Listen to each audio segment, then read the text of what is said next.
wabarakatuh. Waalaikumsalam. Selamat siang. Kami di sini dari kelompok 1 ingin menjelaskan tentang kewirausahaan kita yang berdiri di bidang jasa dan sewa tenda. Nah, Atau lebih tepatnya industri kreatif. ini di sini kami menjelaskan untuk tugas akhir EAS kewirausahaan. Nah, di mana perangkatakan 3 orang, saya sendiri ikut dengan kami dengan NPM akhir 06.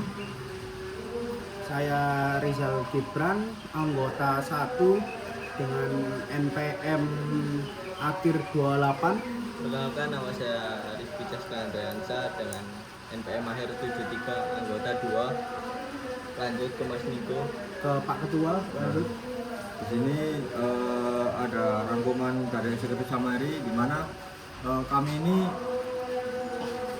kewirausahaan yang bekerja di bidang jasa, sewa, tenda, dan audition system. Di mana kelebihan dari jasa kami yaitu menyediakan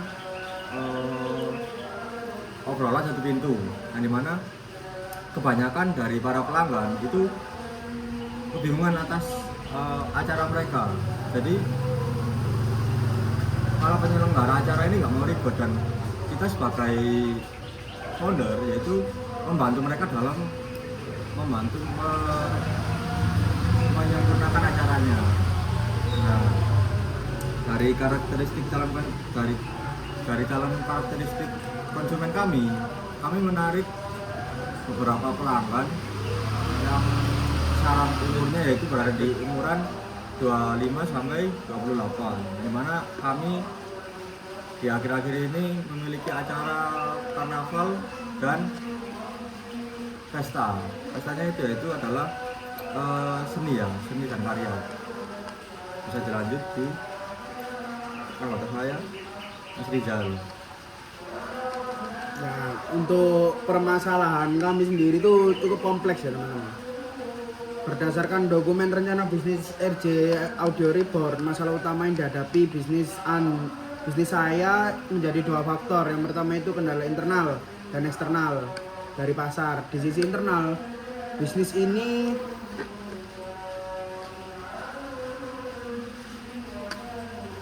sangat dipengaruhi oleh gesekan pasar yang bertanggungan pada musim. Nah, itu lebih tepatnya kita ini bekerja ketika emang ada customer yang kayak mau nikahan atau ada acara.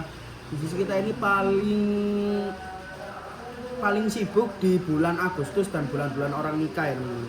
Karena ya kita itu sound system dan tenda ya, jadi di situ. Terus untuk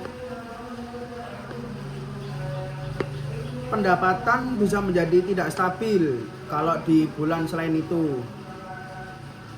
Terus tantangan ini diperberat dengan kondisi tim yang belum memiliki mentor bisnis pendamping. Jadi kita itu belum memiliki mentor bisnis pendamping, kita ini berdiri sendiri. Terus di faktor eksternal, bisnis dapat terancam resiko cuaca ekstrim. Jadi kalau hujan terus itu termasuk yang memperberat, yang menjadi masalah kita. Kalau satu hari itu hujan terus, apa satu bulan lagi musim hujan, nah itu kita kesusahan. Karena kan balik lagi kita ke tenda dan sound system.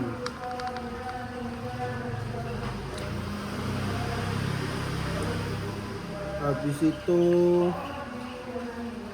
ya lanjut ke potensi pasar, itu adalah masalah internal dan eksternal kami. Kita akan lanjutkan ke anggota 2, silakan dibaca Mas Rizky. Di sini potensi pasar. Yang pertama itu ada potensi pasar. Potensi pasar untuk RJ Audio Reborn sangat besar, terutama didorong oleh tingginya permintaan dari penyelenggara acara lokal yang mendambakan praktisan dan ingin menghindari rumitnya berkoordinasi dengan banyak vendor yang terpisah. Yang kedua itu ada analisis pasar. Analisis pasar untuk Audio Reborn menunjukkan adanya segmen yang kuat pada penyelenggara acara rumahan skala lokal di Sidoarjo dan menambahkan kepraktisan konsumen di pasar ini umumnya adalah masyarakat awam dan tidak ingin dipusingkan oleh sertifikasi undangan dengan kepastian harga dan yang transparan dari awal. Yang ketiga itu ada analisis teknis kerja audio fokus pada penerapan standarisasi teknologi akustik presisi tinggi dan manajemen logistik berbasis digital. Lanjut ke bab 4 akan dijelaskan oleh Mas Niko. Silakan Pak Ketua. Nah, bab 4 ini ada studi kelayakan bisnis ya.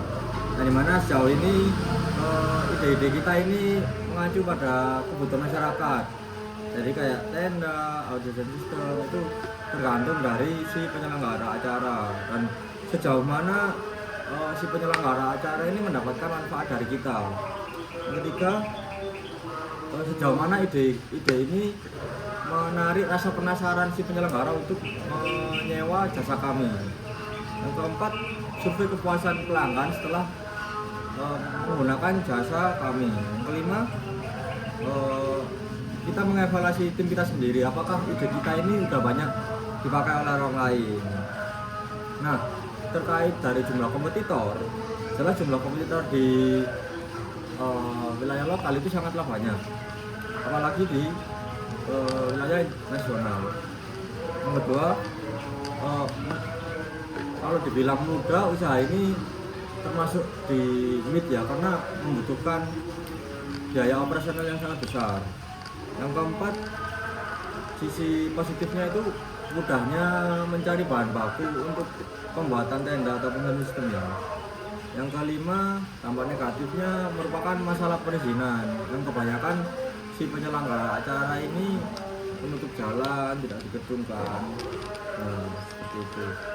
Target pasar kita ya, kita nggak mulu-mulu kita memakai semua vendor yang ada, yang skala kecil ataupun menengah, kita akan melayani dengan sepenuh hati. Yang ketiga ada sumber daya manusia, yang dimana para pekerja kami ini memang kita nggak ada bisnis pendamping, tapi para pekerja kami itu berdasarkan orang-orang yang telah berpengalaman di bidangnya. Kami menarik para pekerja ini dari vendor-vendor yang lain atau vendor-vendor yang sebelumnya emang udah nggak bekerja. Terus yang keempat ada masalah keuangan, yang dimana keuangan ini modal awalnya sangat besar ya kawan. Modal awal dari usaha ini kami sangat besar, sehingga mungkin untuk mengembalikan modal ini perlu waktu 1 sampai 3 tahun, tapi tetap berjalan. Seiring berjalannya waktu, modal ini akan kembali dan insya Allah tahun keempat ini akan menjadi modal baru. Nah, untuk rencana ke depan akan dijelaskan oleh Mas Rizal. Baik, kembali lagi ke saya anggota 1. Rencana ke depan kami bisnis RJ Audio Reborn ini fokus pada paket inovasi dan penyediaan tambahan yang fleksibel di luar kapasitas. Terus kita itu ingin paket dengan kapasitas 500 tamu seharga 5.800.000, itu menurut kami ya cukup fleksibel di kalangan kompetitor yang lain. Ya, bisnis ke depan kami ya ini ingin tetap maju lah dan terus berkembang supaya kita bisa membuka franchise di kota-kota besar seperti Surabaya, Jakarta, Medan, dan lain-lain. Terus kita akan ke bab 6, yaitu founder and team. Yang pertama ada Pak Ketua Mas Niko Vigananda sebagai pendiri utama dari RJ Audio. Habis itu ada saya, Rizal Gibran Wijaya, sebagai pendiri utama juga. Saya yang menangani teknologi di audio kami seperti RTA. Habis itu ada DLMS. DLMS ini apa? Digital Loudspeaker Management System. Dan kalibrasi RTA ini sangat penting. Real time analyzer ini membuat kita bisa bersaing di kompetitor yang lain. Dan ada Mas Rizky Rizky Caska Andriansa sebagai bagian dari pendiri jajaran utama juga. Beliau sebagai ini peralatan di gudang, sebagai penjaga peralatan di gudang. Jadi di gudang kami beliau semua yang mengurusnya. Jadi seperti itu. Di daftar riwayat hidup ini ya cukup kompleks dari pendidikan kita. Bisa dilihat sendiri. Ini ada transkrip kita, ada di sini semua. Jadi baik, seperti itu saja penjelasan video dari usaha kita, yaitu BMC Bisnis Modal Kanvas bernama RJ Audio Reborn. Terima kasih. Wassalamualaikum warahmatullahi wabarakatuh. Waalaikumsalam. Enak.